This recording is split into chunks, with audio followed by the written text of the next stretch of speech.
when I ask them, they just say, yeah, they're happy. What does that mean? So then my next follow-up question is, what are you looking for? What is your outcome? What is your milestones? What do you hope that your system is providing for your guests, for your clientele? And then I back plan from that, in that close consultation with that program leader or that business leader. And I think that is something that needs to be defined. It does not have to be perfect. Even Tiara knows it can be as messy as possible, but we have to have a starting point of what I want to see. And I think also that opens up, as the leader, taking them to that next level of understanding of their business. It's like, oh, I just want to know where they have it. No, you want to know what their experience is and how can you better it and how can you reach them and how can you expand, how can you scale. I can help you with that understanding, but we have to start with what that outcome is. I think that's the most important part. So, Shontoria, you've experienced She Can Work as a participant, and now you are experiencing She Can Work as a service provider. So what would you say you get to see or you've seen from the inside, Yeah. that most people would never see from the outside of the She Can Work organization? Oh, that's a good question. Um, I think going through the program really, the sisterhood, really getting to know the sisterhood and how the program actually works, the way that the you deliver, the way that the guests come in, and talk to us and make us feel, like we belong. And also doing the work during the program, during the core program when I did it.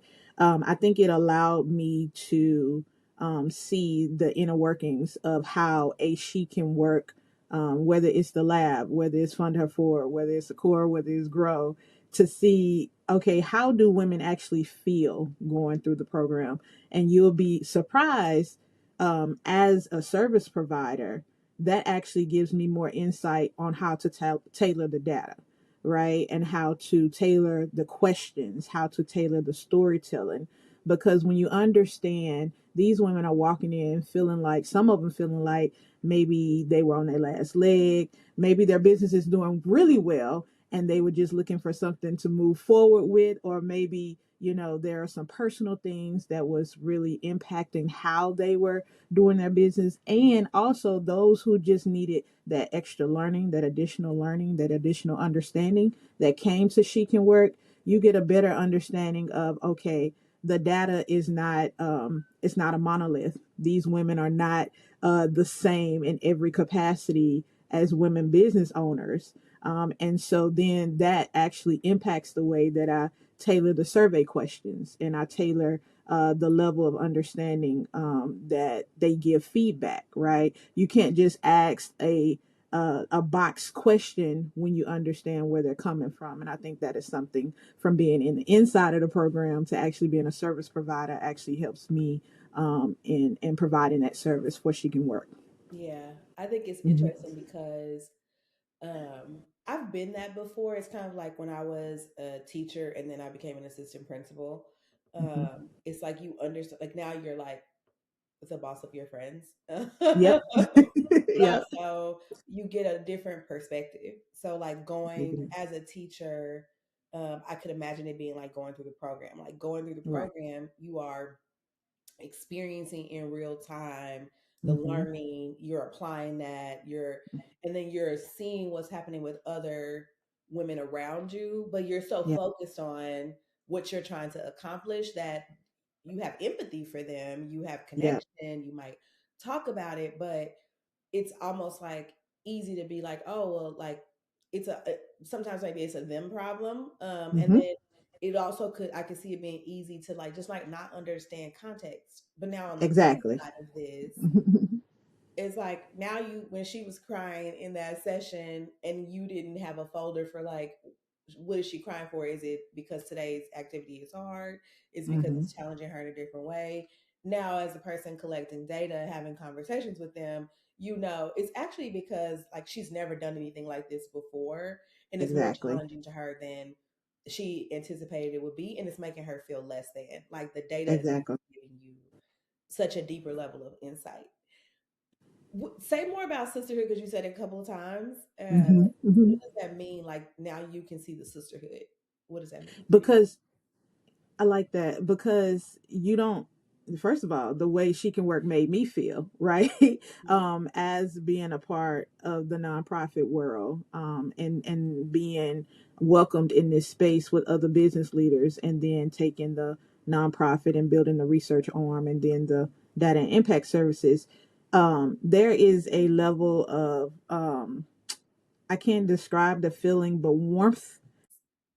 It felt like a warm honeysuckle hug walking into She Can Work every single day, especially because we all know, business world is lonely. It can feel isolating. So with that knowledge, if I'm walking into this sisterhood every single day, feeling like I belong into this space, the way as a service provider now, I even conduct my interviews, being is more than compassion, and is more than empathy. It is a deeper understanding of the nuance of what sisterhood means, right? We push each other during She Can Work program. So when I push, I don't push as a researcher not thinking about the ethics of this conversation.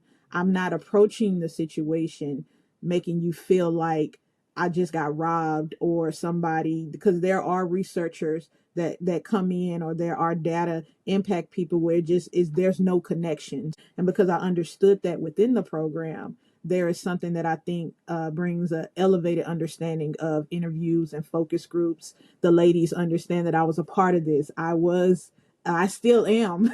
She Can Work, right? I still am a part of what we're doing, and I root for She Can Work just as much as they do. And I see where they were, or I was sitting in their seat, and so then I think that brings a level of comfort from their end, right? And so we get even more raw, authentic, very honest answers when we're asking, even reaching out to say, hey, can you finish this survey, knowing how much they respect She Can Work, they respect you, Tiara, they respect me as being a part of it. It's not just a random survey from a random place. It is, I know they actually look at this data, they use it. I need to give meaningful answers, and I can have a conversation with this person because I know them.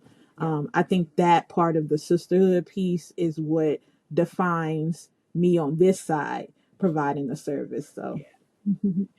I'm glad to hear that because and I'm happy to hear it and it makes me feel good because it's an intentional choice. Uh, hmm. it's an intentional choice.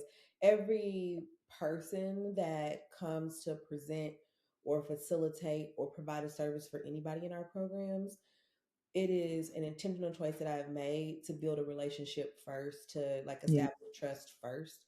And I think that's something that like if I don't know if I've always said it, I don't think I've always put it on paper, but it's something that is core to what we do. Hmm. You can't do business with people that you don't trust. You can't like be vulnerable with people if you don't believe that they'll like take care with what you're sharing. So not even just for you, I think for everyone who comes in. I don't want us to have programs where you felt like I got somebody who was a quote unquote expert to come in and do a thing or to present a topic. I want you to feel like this is somebody who actually cares about my success, who understands me, who understands, like you said, that there's nuance in every single one of the businesses and the business owners represented. And I think it just provides a richer experience. So I don't think I've ever put that under the category of sisterhood when I Hmm. talk about sisterhood. So I appreciate that. Like I have some talking points. I like it's. I think it's important to say, like, just for people who are listening, like the kind of scope of the work that you do for us. Hmm.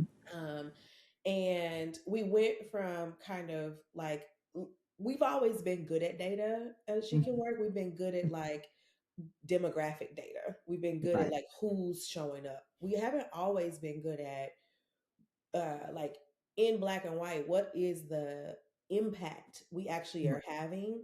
Like we've always been good at testimonials. So we have people on, we've recorded people, we have written testimonials. So we always knew that what people were saying about us, but we weren't really sure what it was doing to their like what impact it was having on their business. Right. So I think it's worth it, like without us getting too boring and like crazy and drawn out. Like, can you define for folks like this is what I actually am doing when we talk about data and impact work, which she can work across our programs?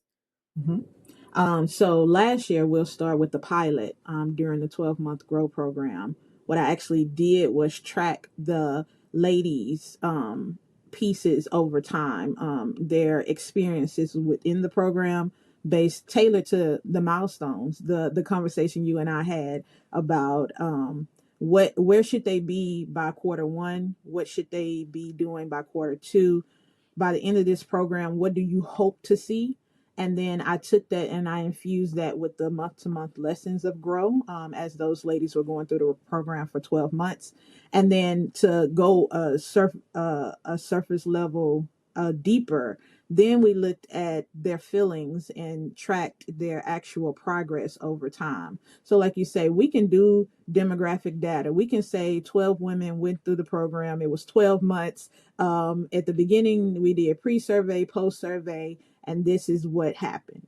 What I actually did was I did longitudinal data, qualitative and quantitative data, where we actually looked at how did their confidence as a leader start in January versus in quarter two. How did that same person that probably started with maybe low revenue? So we also looked at different their numbers, if that was how they felt about that, how did that change over time by July, right, within 6 months. And then by the end of the program, we led a full focus group in a way that we created the atmosphere to say, for the ladies to actually say, I went through this program this year. At the beginning of this year, this is how I felt. This is where I was in my business. They probably were hesitant to talk about revenue. They probably were hesitant to talk about, or probably did not know. We're not going to fault anybody for not being knowledgeable. But by the end of the year, they were actually able to have those conversations, even, I think, even if they were afraid at the beginning. And I think that's something that hits near and dear to my heart, the best way I can talk about data and impact, because the ladies were so vulnerable, not only because of the relationships you built and the lessons they learned throughout the 12 months, but in that focus group, they were able to share, you know what, I don't know what the future is, but because of the tools and the strategies I was given, I have this toolbox I can pull out of from She Can Work to Mm-hmm. actually use it, versus we probably couldn't even define what the toolbox was in January of 2025. And so my work lays underneath that, right? My work is actually, okay, how do we have that? How does that show up on paper? How does that tell the story of Grow? How does that also tell the story to funders and sponsors and supporters of She Can Work to say, hey, these ladies are not only able to articulate it, but it actually shows up in what they actually did, not only within the program when they showed up that day to learn, but on the outside, they actually look back and said, over this month, I had this many sales. This was my profit and loss. This is what happened. So that's the best way I feel like I can describe the pilot. And Yeah. then from the pilot this Well, year, can I pause you oh, just go ahead. like before we move from the Yep. pilot? Mm-hmm. I think that like a lot of times people have said like, oh well, like Shontoria is doing surveys for you, and you and I have like gotten irritated Yeah. by people being like, this is surveys. Like I know people have said that to you, like, oh, so you just do Yeah. surveys. I Yeah. think I want people to understand because I think you need to understand what it takes. Like Yes. it things that irritate me is when for anybody, not for just for me, when you reduce someone's work to like Yep. just this thing. That bothers me because I'm like, Yep. all of us are out here working on something that we feel not just passionate about, or we're not just like fulfilling a job. Most of us are actually out here trying to impact something in a larger Mm-hmm. way, solve a very Mm-hmm. complex problem. So to reduce your work to like, oh, it's just a survey is like crazy and wild to me. Just like when somebody is like a cosmetologist, and I'm like, oh, this Yeah. person's a cosmetologist, like, oh, she just does hair. I'm like, what? Do you understand how many different types of hair there are? Do you understand like Right. we won't get into that. You're not just doing surveys. So I think it's Yeah. important for me to break it down just from my perspective. There was, I think you like mentioned this a little bit. There was like you and I had to sit down and say, like, you really Mm-hmm. did push me on this, and more so this year because now we've done it one time. But last year we had to sit down and be like, what are the outcomes of like what's Yeah. the outcome of the program overall? What is it that they are learning month to month? What Mm-hmm. are we tracking and what matters to track? Like what metrics do we use for that, qualitative and quantitative? Which things are like objective and subjective? Like what are some things we can just like check it off? Like, yep, Yep. they did it. And what are some things that like we had to, it's like they have to self-report this, or we need Mm-hmm. to not even, they may not even self-report it, we need to observe this. So I think you and I did a significant amount in that pilot, a specific, I mean a significant amount of time like really Mm-hmm. digging into the metrics that matter. And then when you scope that out, like I wasn't ready for it last. I was like, oh my God. I knew it wasn't gonna just be surveys because I know who you are, but I was Mm-hmm. also like, oh, this is not surveys, honey. So we did have a survey. You did Mm-hmm. have a survey that you sent at the end of every month, but you also attended every single session Yep. from onboarding all the way through. So Mm-hmm. the amount of anecdotal data that you were collecting about things that were happening in the room, how someone responded to something Yep. that they were Yeah. learning, or how they responded to something that they were asked to do. You were able to see that in real time. Yeah. How people were feeling in the room, like what made people uncomfortable, excited, where they had pause. You were able to see that in Mm-hmm. the room. Mm-hmm. Some of the experiences, like I know for myself, and this is true for other facilitators, there's decisions that I made in real time. Mm-hmm. So if you were just doing a pre and post survey, you couldn't have captured, and then we couldn't have discussed, like, I made this decision in real time during the session to adjust or shift. Here's why I did it. And then you were able to say, yeah, like I actually saw that in last month's data. Like they Right. needed that here because Right. of last month's data said this. So I think there's like, and also what I'll say is that pre and post was also, it included things that again they were just checking, but it also included narrative. Like you were Yeah. getting full on stories.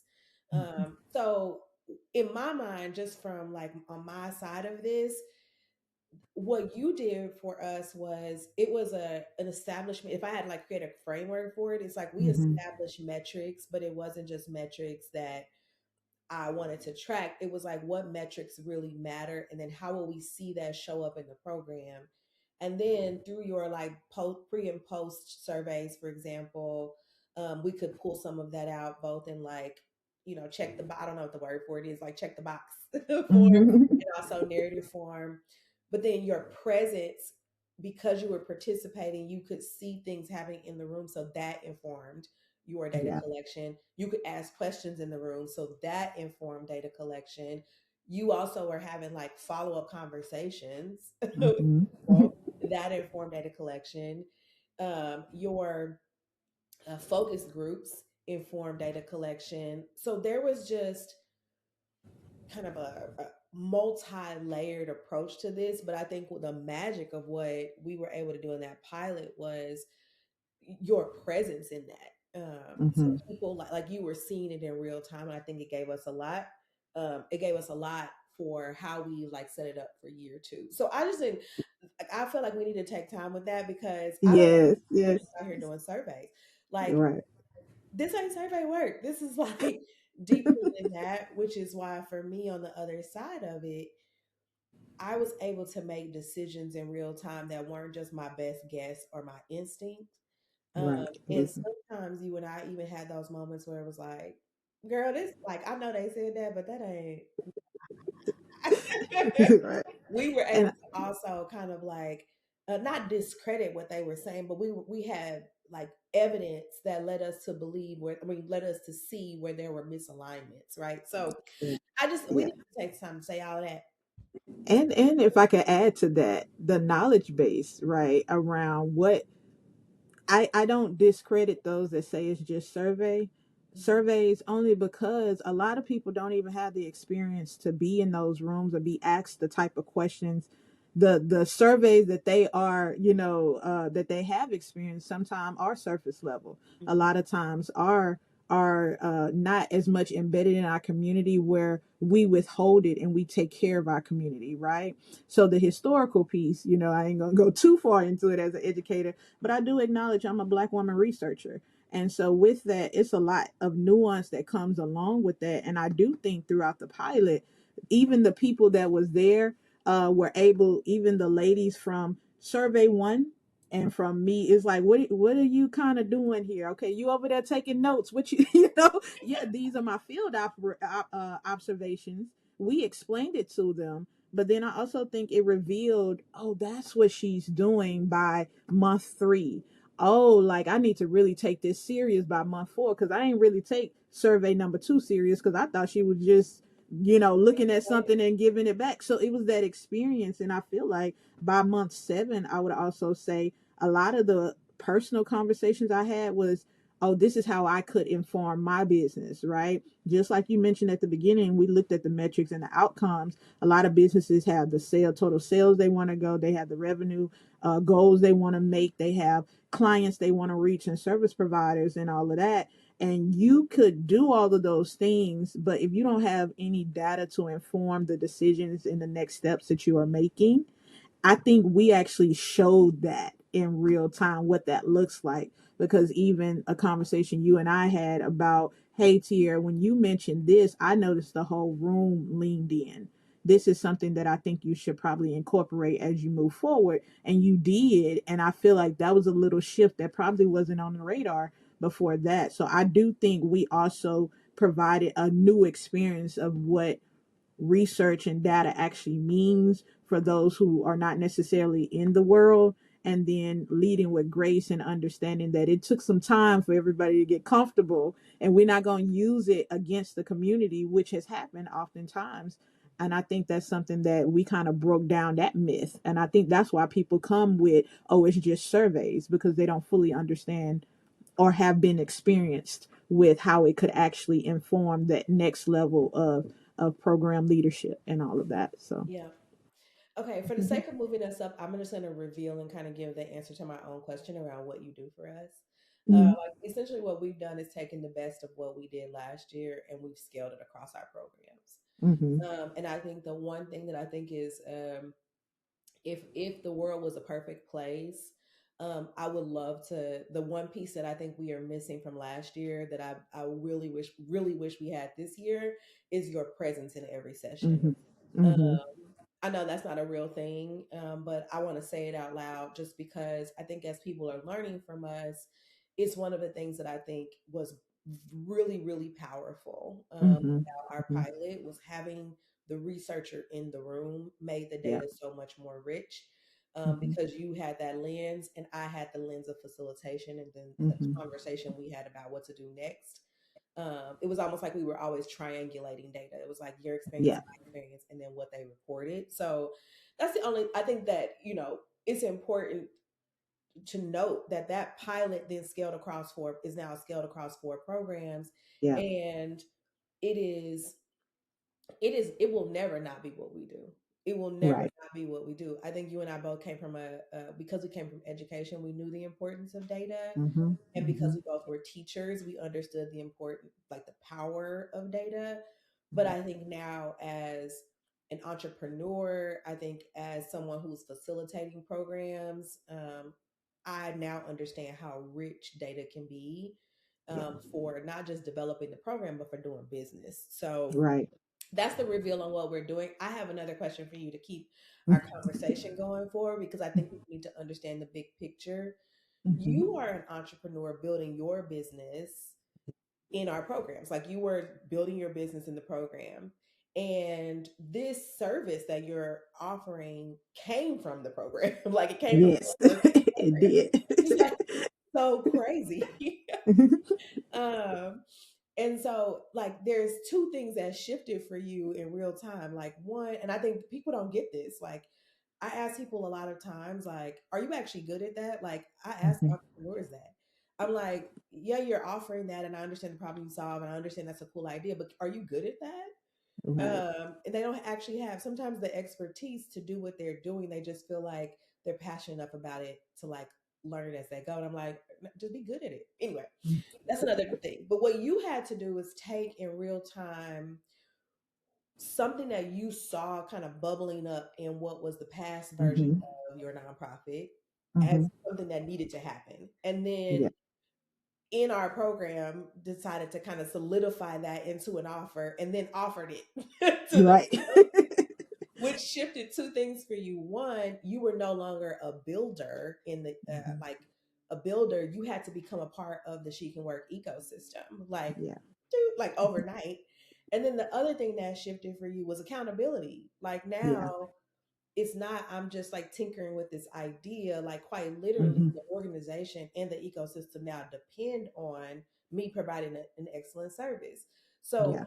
you shifted from kind of being a like a participant to a leader, and then someone who was like able to like kind of tinker around to someone who is now accountable to Yeah. like what's happening. So talk about the shift for you. Like I think that's I don't know, I just think this is an important story to tell because we're building an ecosystem. We Yeah. should This is the most beautiful thing that should be happening across the board is that we kind of Mhm. shift out of I learned here to I lead here. Um, Yeah. Yeah. and I don't know, I get like fuzzy on the inside about it, but we want to learn from you. So, like, talk about that experience from participant to leader, from like, I get to be a tinker and kind of play around with this to, oh my God, I'm now accountable to the success of this Yeah. organization. Man, I got the fuzzies because when you put it like that, yeah, it really went. That was the journey. When I started She Can Work and I reached out to you and say, "Do you have help nonprofit leaders?" In that, my mind was to provide professional development, culturally responsive professional development to teachers.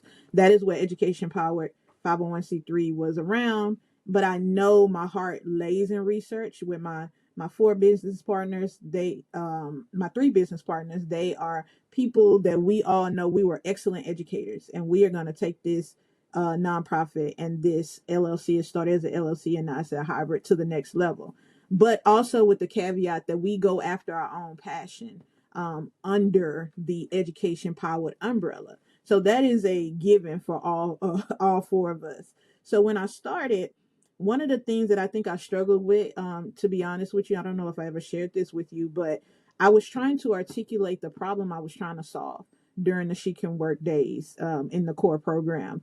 And I think I said it when we had to just stand up and just say what we do. And I remember saying it the first time I was long winded because I couldn't land on it. The second time I went back and wrote it again, and it just wasn't, I couldn't figure out how to say it. And then the third time, I really had to take a step back this is the third time throughout the program to say, is it actually working for me? You know how you have a problem that you need to state, you know your audience, you know your target. And then along from that, learning how to be a nonprofit leader, I was applying to grants with that idea. And those grants were being rejected. And after a while, you get about 15, 20 rejections. It's like, okay, now I need to assess what the issue is. Is it I'm not articulating well? Is it not necessarily a problem that everybody thinks is a problem? Maybe it's just something that lives in my head. I'm outside of the education world. I'm not in classrooms anymore. I'm outside of the school. What does this actually mean? And the shift in political climate. How do we stay true to ourselves as education powered, as Black educators, as Black researchers, and continue to move forward? I say all that to say I really had to come to the point of understanding where I love data. Like I love patterns. I love trends. I do it in my day-to-day work. I do it in my personal life. I do it in everything that I do. And if I love it, what is making me take a step back and not go after that, right? It can still be under my identity as an educator. But I also saw, listening to other women in the program, I have this, but I don't know how my clientele feels. I have this system, but I don't know how it's working. I have this. We even went to a program together where it was like the data that we know how many people are coming out of the program, but we don't really know what the impact is. So I think that was the spark from there. And I was like, you know what? I'm hearing it. I wasn't hearing too much of what I had at first, but I'm hearing a lot. not only within the program but outside of the program, with just random conversations. And I think if we had to go through the way you lay out your program, the lab piece, the only program I didn't necessarily go through, that ideation piece, was I kind of went through that in real time with you, right? And so I think that's where that kind of switch. So I didn't even, when you said leader, I was like, oh, I didn't kind of got the fuzzies with the leadership part. But I knew what was near and dear to my heart. And I knew that it's a wealth of people out there that first, like we talked about, the knowledge piece, need to understand how that is going to inform their program, inform their business, inform what they do.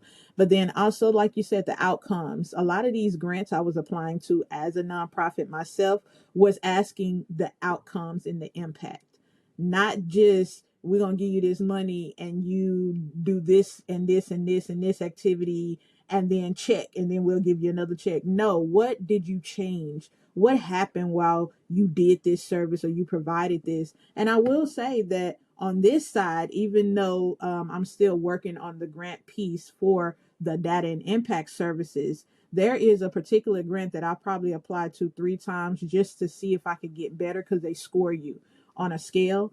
This is literally the first time. I did get rejected again. That's okay, because it comes with the territory. But this is literally the first time that I scored the highest with this idea, right? From when I was trying to force something in a peg hole that didn't fit. This is still my identity. This is still what I do. But in that rejection, I feel I take the grant piece and the nonprofit piece and the business piece as data too. And I was like, let me just try one more time. Let me see if I can do better, because if the value is there and they actually see it, and I've elevated in my scoring, that means I'm on to something. And that was my little hypothesis that I did, and I did well. I feel like I got it. I was only 2 points away. That's okay. And I'm gonna keep applying. But I think that was that transition of realizing that piece from being within the program to the data and impact services. And anybody, I nerd out and I love it. And I think also, like I keep saying, on the other side, people seeing a Black woman researcher that's taking this as a business, it's like, I've never even seen that before. Let me try. So what do you do? And now I'm having even more prominent conversations of how I can help. And I like that, right? And I know it's a slow transition, and I know it's a slow understanding in some areas, but it has brought me even more joy than us being in this nonprofit world. I think I've hit 5 years with my team at this point, but definitely see the up and up on this side. Yep. Because of your leadership in this work, like for you, what's your vision for She Can Work? Because you're doing this type of work and you're leading leading our data and impact efforts. Oh, on my end, I've said you're on my end. I've said you're mapping the blueprint.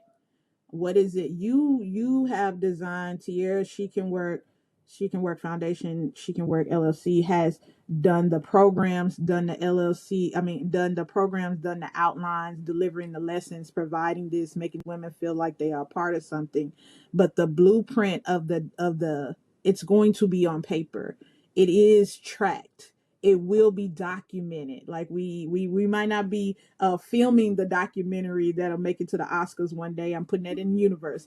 But what we're doing is we are documenting how She Can Work has changed those lives of women, even in the initial, hey, how you doing? Are you okay?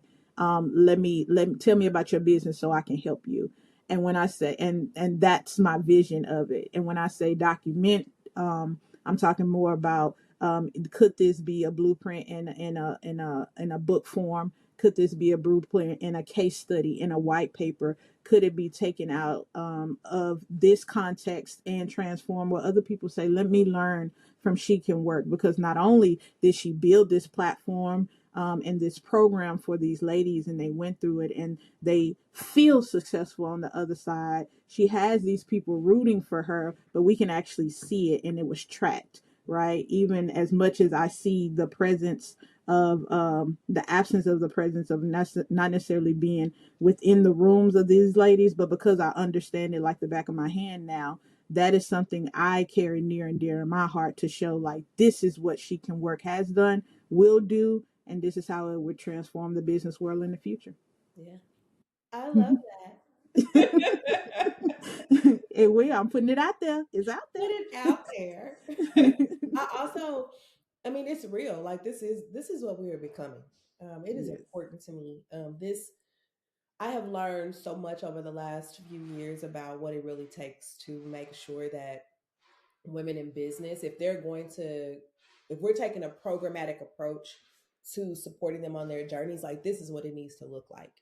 Yeah. And people will learn from us, and Hmm. will learn from the work that we're doing.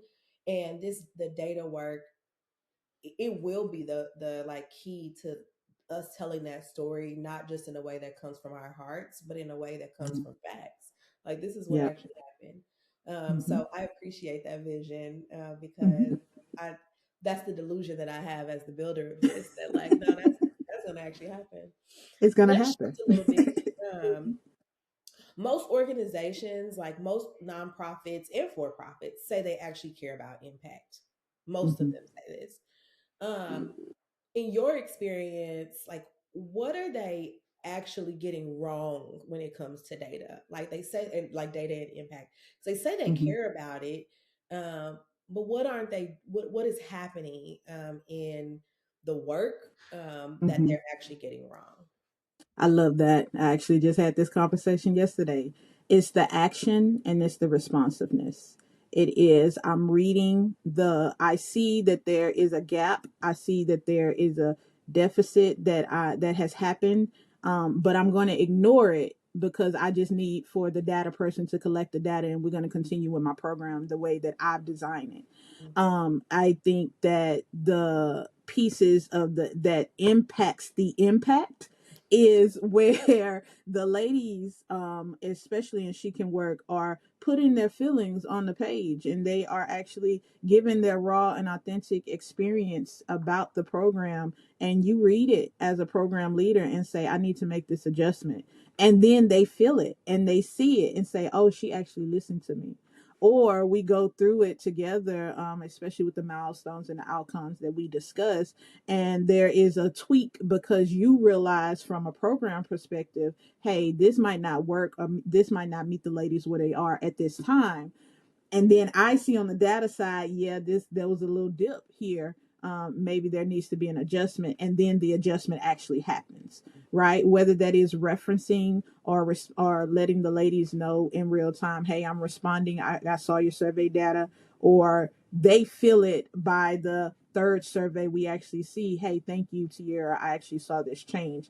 So I think not only is it whether people say surveys, whether people say we're the pieces that we are tracking, is not only beneficial to, of course, the researcher from the lens that I'm looking at in order to inform the program, but the program leadership has to actually make a decision, make an adjustment, and not only let the people know, but there should be a response afterwards. And I think that's what happens a lot of times. A lot of times, a lot of data is collected, a lot of anecdotal testimonials are collected, and then it's like, okay, we have it. We're going to put it in this box in this file cabinet because we have it. So we can use it to maybe write grants or do all of that thing.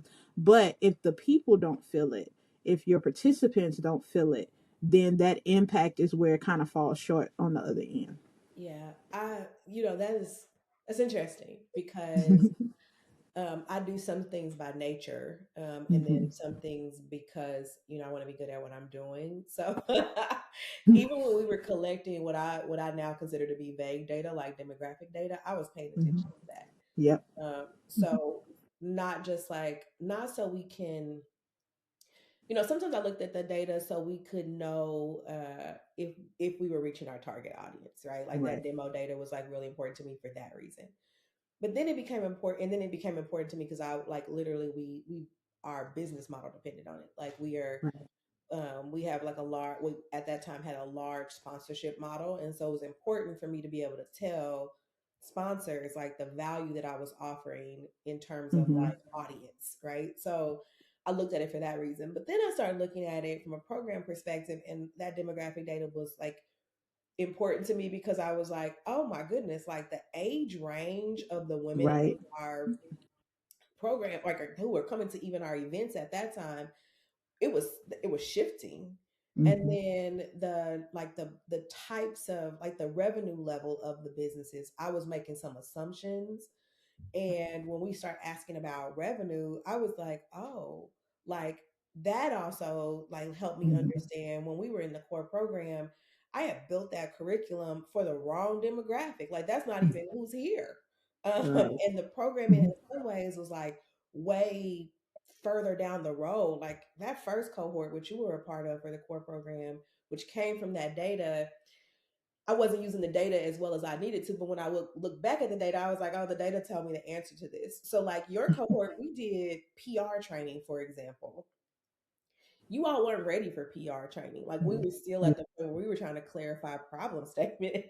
Right. And it was fun and it was great. And our facilitator for that was phenomenal. And also, you all weren't ready for that. So the data Right. helped me know like that second cohort, while this is a cool offering, the second cohort doesn't need this. Mm-hmm. And then to your point around like, as we got more sophisticated with the data, especially in that pilot last year, I was looking at it and I was always holding our curriculum. Like I am clear on what is required for us to get to the outcomes by the end of the year. I'm clear on Yeah. that.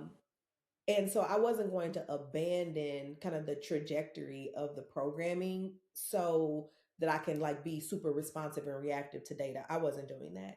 What I was doing was saying like, how is this what they are saying holding them back from getting to this next step that I Mm-hmm. know they have to get to in order to land where we need to land by the end of the year. Right. So I love that you bring that out because I do that because I want to be good at it. Like I don't want you to come to sessions and feel like, oh, this is not even relevant to me. Yeah. A. B, I don't want you to come to sessions and feel like it's moving faster than you are, or that you have some unresolved like conflict or constraint that we're not Mm-hmm. addressing. So um I don't know, I never thought about that. Like Yeah. that was what the data was doing. And I also know, to your point around organizations not doing that, I have been, because I also consult with organizations, I know that when I say that to facilitators, it is foreign. It is a Yes. foreign practice to Yeah. actually look at that survey data before you do the next thing. um, Mm-hmm. is interesting to me. So I don't know. You've like now you've given me a different perspective about even what I'm seeing with my consulting clients. Yeah. People are not, they care, and I believe them. I believe they care, and I see people working really incredibly hard to provide excellent services, like Mm-hmm. or excellent programming. But it's not as impactful as it could be because you're not looking at what people are saying to you. Yeah. When you say that to people, like in your work, when you're like, you got to use the data, like what what do people say to you? Like what is the reaction? Is it like a aha, oh yeah, I'll do that, or like what is happening when you highlight that for people?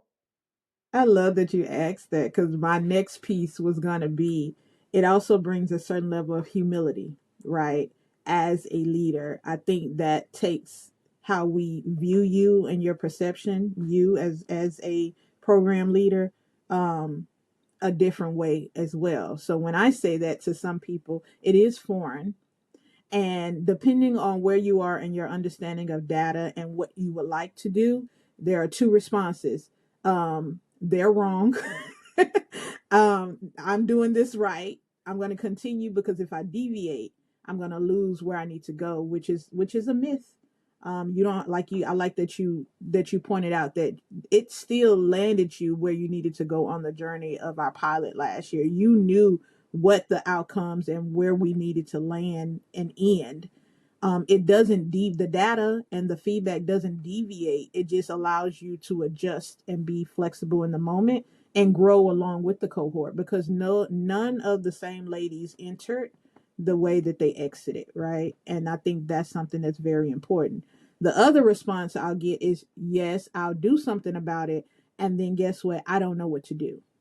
And so that's where a bit of the coaching in my services actually are offered, because you and I speak the same language and data and impact in our education background. A lot of times when I give you the feedback, you just about already know the next steps. Oh, okay, they said that.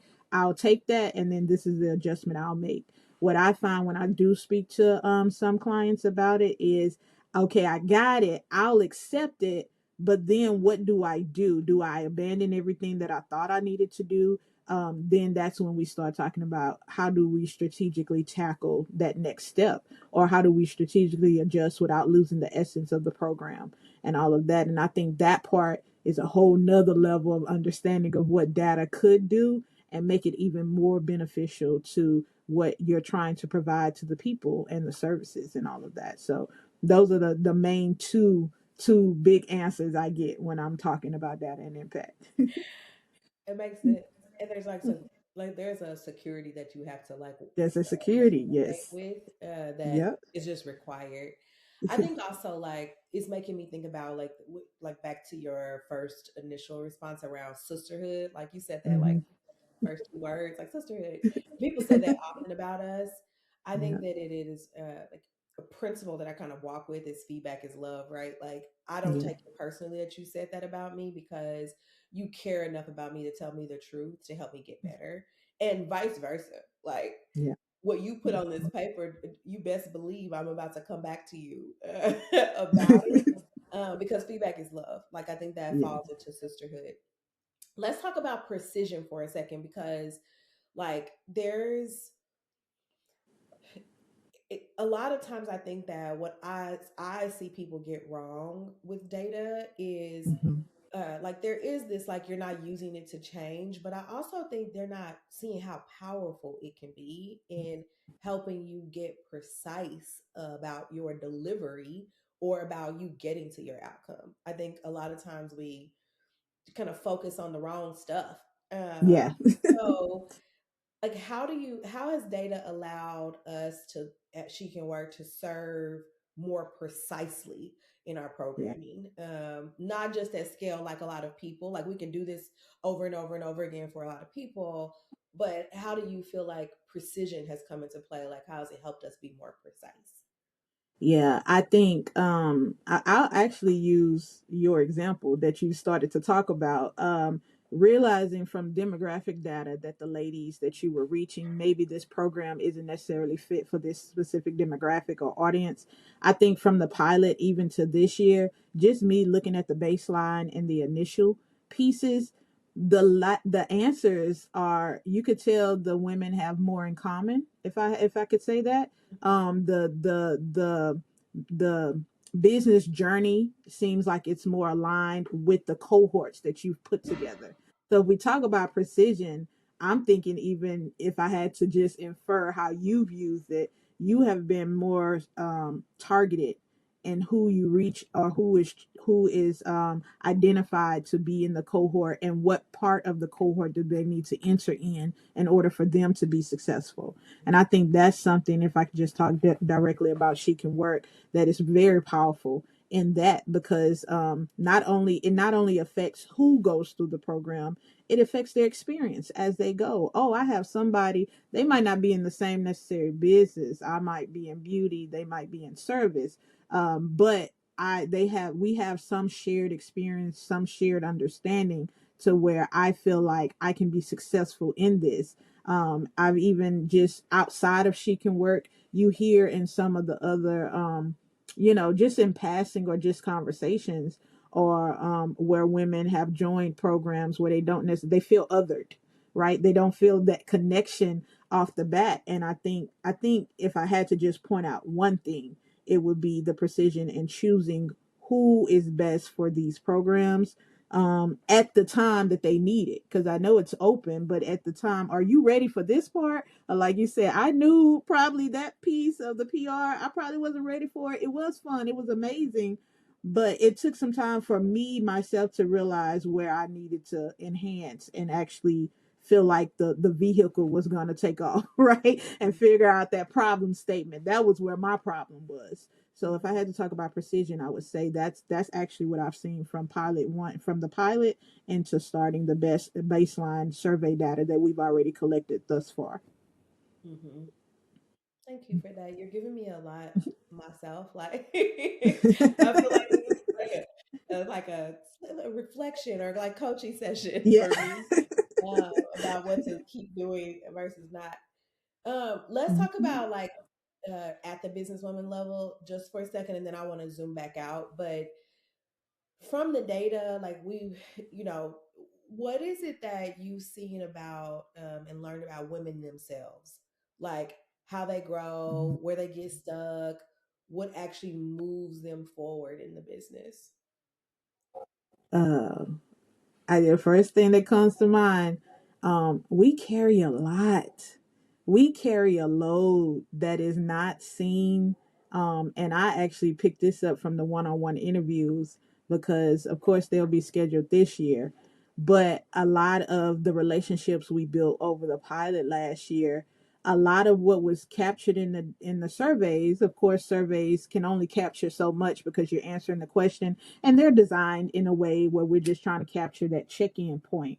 But when we got to the one-on-one interviews, it felt like a breath of fresh air. A lot of women not feeling like they have time for therapy, not feeling like they don't have time for coaching. They trying to handle the business, family. They trying to handle their parents, their children. They trying to keep things moving forward.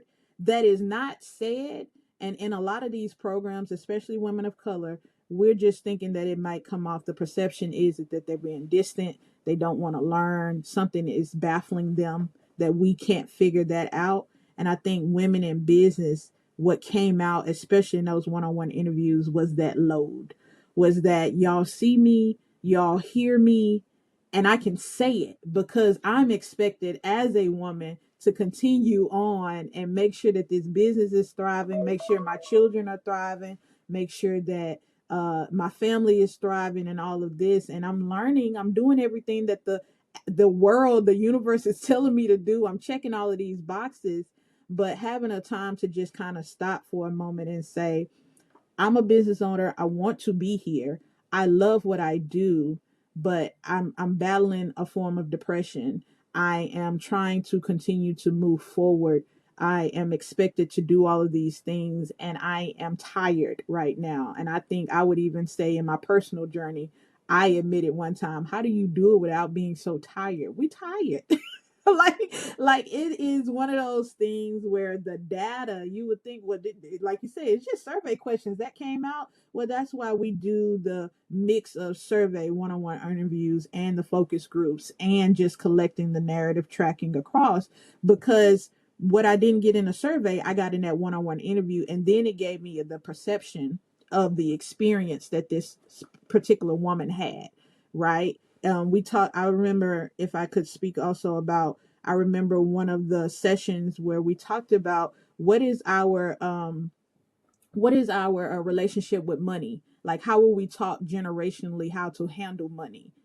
That came out in the way that people might be afraid to take out capital or to ask or request for capital, because that is a generational piece, right? That has been, and we talked about it. It came out in the data, it came out in the learning, it came out in the session, and then it came out in a one-on-one interview. And I think we even had a participant that actually admitted, I didn't even realize how much of a load that my family put on me because of this is what I thought I should have this relationship with capital and money. I wasn't even going after it because I was told I had to sit back, right? And I think that that is a nuance and something that is powerful that I don't think too many people can just get from just thinking it's just surveys. So, yeah.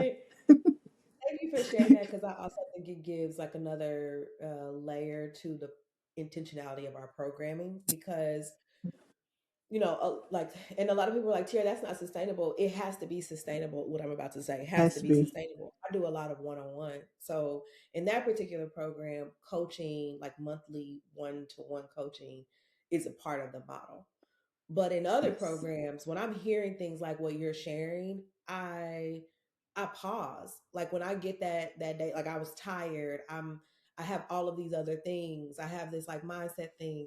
I don't see myself as a mindset coach. I just see myself as an empathetic leader. Like, I'm gonna pause Mm-hmm. for a second, check in with you. Like, what can you carry? Like, because you got to move forward. That at the You end of the have day, you to. have to. Mm-hmm. And I understand those things. Let's let it be a pause. Let's let it be like a thing we have to step over. Let's let it be a thing that we like have to just feel our way through. Um, but what are we really doing with it so that we can continue to move forward? And I'm able to do that, and it is important to me to take the time to do that in our programming, which is why I'm excited about this year in our data, because last year, seeing what was happening in our larger groups and facilitation, reading what was happening with the data reports you were sending me, and then you and I having conversations. There was also things that weren't said and weren't Mm-hmm. written, Mm-hmm. and weren't understood until I was able to check in with you one on one. And I was like, oh, like it all makes sense now. Right. So I think that, like, to the point around precision, like, I think we are able to get precise because I'm actually willing to do the work of the follow up and follow through, and not just the response and the data from a programming perspective and facilitation perspective, but a personal perspective. Like, you put that there. Yeah. Sometimes they were putting that there also as a call for help. Like, somebody noticed, somebody noticed, somebody noticed. And then when I did notice, they didn't even need me or anything. They didn't need you, me, Right. program. They just needed to have gotten that off their chest and have somebody acknowledge that it was reality. And I think you alluded to Exactly. that too. So I love that. Like, I think for you and I too, this conversation, which is meant to like help share what we're doing, is also helping me highlight some things that we've done that have been intentional, like I said, in practice, but I have not included in our framework, which is kind of one of Mm-hmm. my last comments. It's not my very last question for you, but a question I do have for you, for organizations or people who might be thinking about or considering programming, whether it's entrepreneurs or whoever their target audience is.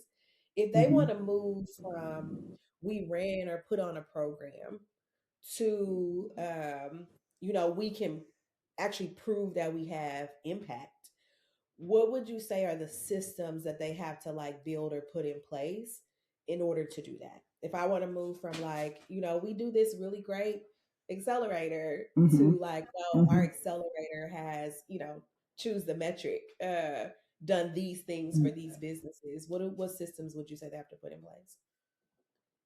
Oh, that's a great question. The first thing that comes off bat, and I had this is from a realistic experience, where somebody had reached out and they were like, "I don't even know. I know we have these programs. I don't know the people that's going through these programs. I can't actually pinpoint their names. I just know we have these things, and not necessarily they knew they wanted the people to go through the program and finish the program, but that was it." So I would actually, and I recommended this, maybe you're not ready for the data piece at this time, right? Because it could also be a coaching piece of the service we provide. But you need to at least have first of all, you need to know your audience. Of course, you need to know your program, where your services, because we also do that side. But then also you have to be clear as a leader, what do you want to see on the other side? There is no way that I can track data or even start data if we don't have an outcome that we are going to. There's a consultation piece that comes at the beginning that we are going to discuss, because I'm just not out here giving survey questions for any reason or tracking data for any reason. I am going to your end goal. I am moving and letting you know, hey, at the beginning of this program, you wanted to see A, B, and C. This is how close you got to A. This is how far away you are from C, and this you exceeded B. Um, and so these are the recommendations and the things that you can do moving forward. I think that is something that is very powerful.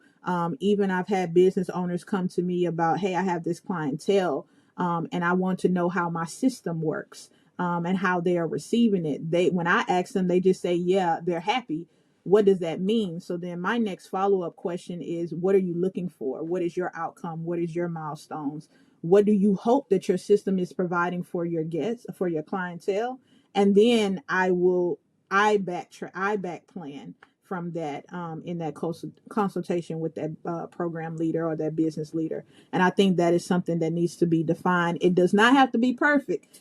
Even Tiara knows it can be as messy as possible, but we have to have a starting point of what I want to see. And I think also that opens up as the leader, taking them to that next level of understanding of their business. It's like, oh, I just thought I just want to know where they're happy. No, you want to know what their experience is and how can you better it and how can you reach them and how can you expand? How can you scale?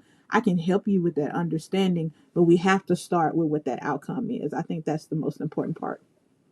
Yeah, I would agree. Like, I think sometimes we've like defined, we get into it and we create like the survey and the data collection become like a thing that you do because you just do that. And it doesn't, you don't ask yourself, like, Exactly. what am I actually wanting to do with this? And also, same thing for programming. It's like, I want to run an accelerator program. But what do you want to happen in people's businesses because they went through your accelerator? Is it more Hmm. funding? Is it a deeper understanding of their revenue or business model? Like, what is it? Yep. So I would agree with the like defining the outcome.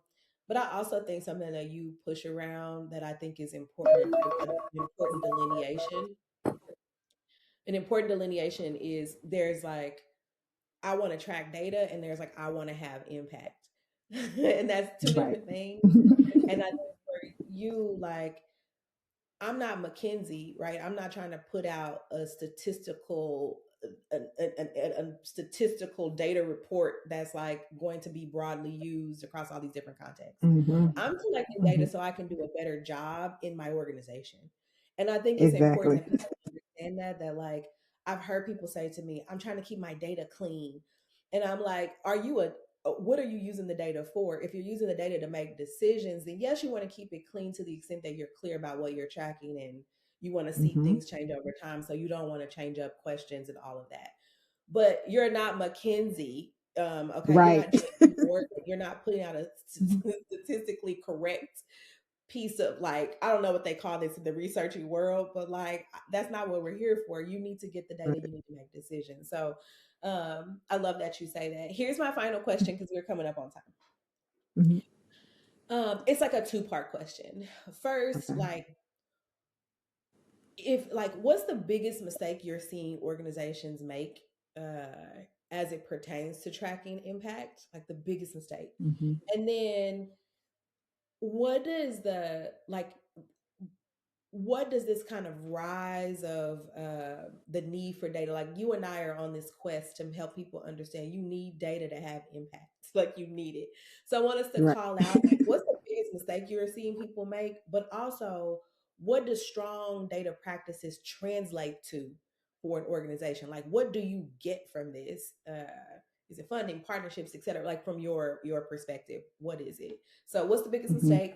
And then if I do this right, if we get it right, what do organizations seek or not seek, but get as a consequence? What's the reward for doing this right? Yeah. If I had to zoom out, I think one of the biggest mistakes is having too many priorities, possibly, at the top from the business leader or the program leader's perspective, right? So you have to start, in order to determine your outcome, for us to even talk about your milestones and your data and figure out action steps. What is your priority and where are you trying to go in the purposes of collecting data? If you have 15 priorities, we are not going to land, and that's with anything, of course, and meeting your goals, but we are not going to land where we need to land in order for you to get clean data and in order for you to get a greater understanding of your people, of your services, of your clientele. So really narrowing down, I need to collect data because my priority is maybe two or three, I would say, depending on, of course, who the business and what do you provide and all of that. And I start with priorities because from your priorities, then we try to figure out, well, what's the goals of those priorities? And then we try to figure out what's the action steps behind that. That's all business level. I come in, I'm not consulting on that part. You go through the She Can Work programs through all of that. If you are clear on that end, right? That is not my part. I know my area of expertise, but when you are clear on that end, or you are, it's not messy. It's not. I mean, it's not perfect, but it's not defined. then I can come in and say, okay, this is where you want to go. This is the data that we could track specifically in order to get you to understand your priorities, in order to get you to understand what impact are you having. Like I said, I've had it as simple as, I just want to know if my clients are happy. But what does that mean to be happy in a business that you provide? What does that mean to be happy? If one client is happy, that doesn't determine or generalize if all your clients are going to be happy. So, what is the nuance between your clientele that I could help you kind of pick apart to figure out, this is how I reach happy customers? This is how I actually get more customers to come back, and this is how I generate more revenue. That's the reward. If it's on that end, if it's the program, then it is, this is how I get people to feel like that they belong in this program, and make my program sustainable, and make my program make people want to come back time after time. I cannot tell Tiara how many times I have been out or been to a happy hour where they say, hey, I heard about She Can Work from somebody else. That is powerful. And you know why? Because the people within the program, the intentionality, like we talked about, the preciseness of us using the data to figure out, this is before me and then after the pilot, of figuring out how to make it even better in that experience. People go out and say, hey, you need to go to a She Can Work program, and then that ups the wait list, the people that are coming to you, the type of people that are coming to you. That is, if we want to simplify, that's the happiness, that's the outcome of it. If we're going into grants and we're going into funding, a lot of those grants and those fundings, whether it's a small business loan, I mean, a small business grant that I've looked into, or loans or any type, they ask for outcomes. They ask for those pieces that come, like, what have you done with the money that we're giving you? How have you tracked it? And it might be a reason, that's why I go back to the priorities.